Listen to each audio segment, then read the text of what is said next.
بسم اللہ الرحمن الرحیم۔ السلام علیکم ورحمۃ اللہ وبرکاتہ۔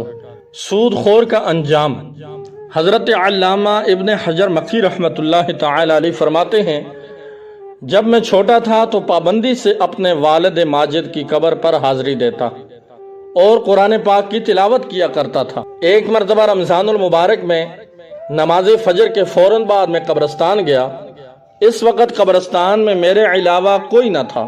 میں نے اپنے والد صاحب کی قبر کے قریب بیٹھ کر قرآن پاک کی تلاوت شروع کر دی۔ کچھ ہی دیر گزری تھی کہ اچانک مجھے کسی کے رونے کی زور زور سے آواز سنائی دی۔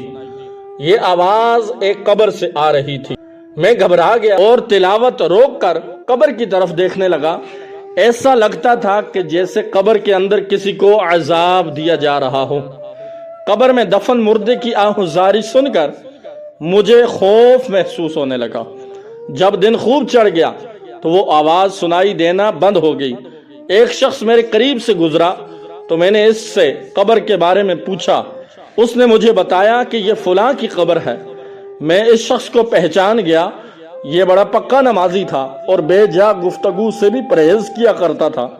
ایسے نیک شخص کی قبر سے رونے پیٹنے کی آوازیں سن کر بڑا حیران تھا۔ میں نے معلومات کی تو پتہ چلا کہ وہ سود خور تھا۔ شاید اسی وجہ سے اسے قبر میں عذاب ہو رہا تھا۔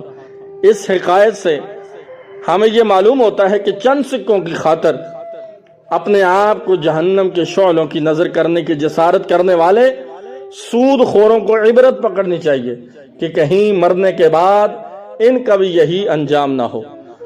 پیارے دوستوں، بھائیوں بہنوں، آپ کو یہ ویڈیو پسند آئے تو اپنے دوستوں کے ساتھ ضرور شیئر کریں اور میرے چینل کو سبسکرائب کیجئے اور ساتھ لگی گھنٹی کے نشان کو دبا کے آل پہ کر دیجئے تاکہ اس طرح کی پیاری ویڈیو سب سے پہلے آپ تک پہنچ سکے۔ السلام علیکم ورحمۃ اللہ وبرکاتہ۔